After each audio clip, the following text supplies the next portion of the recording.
ಇಂದೇ ಡೌನ್ಲೋಡ್ ಮಾಡಿ ಮತ್ತು ನಿಮ್ಮ ನೆಚ್ಚಿನ ಶೋಗಳನ್ನ ಆನಂದಿಸಿ. ಇಲ್ಲ ಇಲ್ಲ, ನಾನು ಒಪ್ಪಕ್ಕಿಲ್ಲ. ಇವ್ರು ನನ್ನ ತಂದೆ ಆಗಿರಕ್ಕೆ ಸಾಧ್ಯನೇ ಇಲ್ಲ. ನಾನು ಸತ್ತ ಒಪ್ಪಕ್ಕಿಲ್ಲ.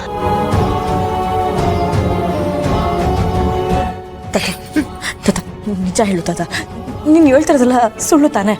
ಇವ್ರು ನನ್ನ ತಂದೆ ಆಗಿರಕ್ಕೆ ಸಾಧ್ಯನೇ ಇಲ್ಲ. ನಾನು ನಿಮ್ಮ ಮೊಮ್ಮಗಳು, ಮಗನ ಮಗಳು.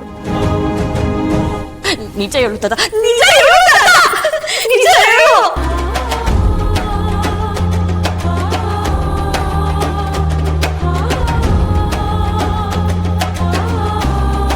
ಹೌದಮ್ಮ, ಇವರೇ ನಿಮ್ಮ ಅಪ್ಪ.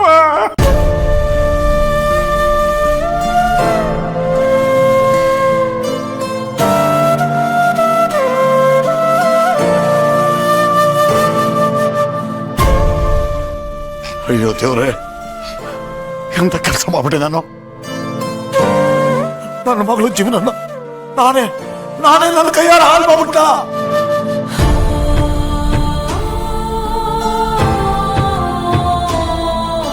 ಹೇ ಗೌತಮ್, ನಿನಗೆ ಗೊತ್ತಿತ್ತಲ್ವಾ? ಹೇಳ್ಬೋದಿತ್ತಲ್ವ ನನಗೆ? ಯಾಕೆ ಸುಮ್ಮನಿದ್ದೆ? ಮೊದಲೇ ಹೇಳಿದಿದ್ರೆ ನನ್ನ ಮನಸ್ಸಿಗೆ ಒಂಥರ ನೆಮ್ಮದಿ ಇರ್ತಿತ್ತ. ಇನ್ಮೇಲಿದ್ದ ಕೋಪ, ತಾಪ, ಸಿಟ್ಟು, ದ್ವೇಷ ಎಲ್ಲವನ್ನೂ ಮರೆತುಬಿಟ್ಟಿದ್ದ ನಾನು. ಯಾಕಪ್ಪ ಮುಚ್ಚಿಟ್ಟೆ? ನನಗೂ ಈ ವಿಷಯ ಗೊತ್ತಾಗಿದ್ದು ಸ್ವಲ್ಪ ದಿವಸದ ಕೆಳಗೆ. ಆದರೆ ಈ ವಿಷಯನ ಯಾರಿಗೂ ಹೇಳಬಾರ್ದು ಅಂತ ತಾತ ಮಾತು ತಗೊಂಡಿದ್ರು. ಆದರೂ ಮನಸ್ಸು ತಡಿಲಿಲ್ಲ. ಒಂದು ಒಳ್ಳೆ ಸಮಯ ನೋಡಿಕೊಂಡು ನಿಮಗೆ ಮಲ್ಲಿಗೆ ವಿಷಯನ ಹೇಳಬೇಕು ಅಂತ ಅನ್ಕೊಂಡಿದ್ದೆ. ಆದರೆ ಅಷ್ಟರಲ್ಲಿ ಮಲ್ಲಿ ನಿಮ್ಮ ವಿಷಯದಲ್ಲಿ ತುಂಬಾ ದ್ವೇಷ, ಕೋಪ ಎಲ್ಲ ಬೆಳೆಸ್ಕೊಂಡ್ಬಿಟ್ಟಿದ್ಲು. ಅವಳು ಯಾವುದನ್ನು ಹೇಳಕ್ಕಾಗ್ಲಿಲ್ಲ. ಈ ಕಡೆ ನಿಮಗೂ ನಾವು ಯಾವುದನ್ನು ಹೇಳೋ ಪರಿಸ್ಥಿತಿಯಲ್ಲಿ ಇರಲಿಲ್ಲ. ನಿಜ ಹೇಳಬೇಕು ಅಂದ್ರೆ, ನೀವು ನಮ್ಮ ವಿಷಯದಲ್ಲಿ ಎಷ್ಟೇ ಕೆಟ್ಟದಾಗಿ ನಡ್ಕೊಂಡ್ರು ಒಂದು ಹಂತದಲ್ಲಿ ನಾವು ಸೈಲೆಂಟ್ ಆಗಿದ್ದು ಇದೇ ಕಾರಣಕ್ಕೆ. ನೀವು ಮಲ್ಲಿ ಅಪ್ಪ ಅಂತ. ಆದ್ರೆ ನೀವು ಮಾತ್ರ ನಿಮ್ಮ ದ್ವೇಷನ ಸಾಧಿಸ್ತಾನೆ ಹೋದ್ರಿ.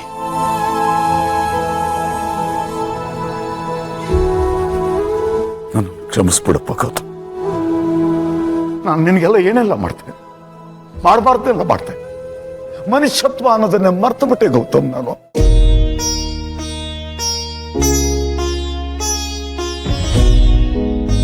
ಯಾವ ಮಟ್ಟಕ್ಕೆ ಅಂದ್ರೆ ನಿನ್ನ ಅಂತ್ಯ ನೋಡೋದಕ್ಕೆ ಬಯಸಿದ್ದೆ ನಾನು. ನಿನ್ನ ರಕ್ತ ಹೊರಸ ಕೊಟ್ಟಿದ್ದೆ.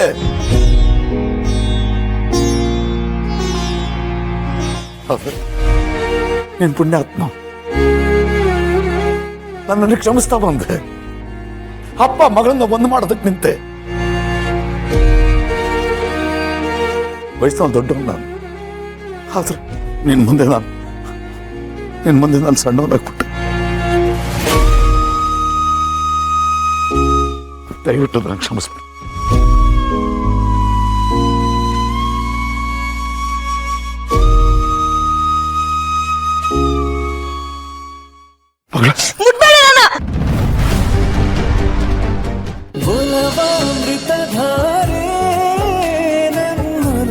ಅಮೃತಧಾರೆ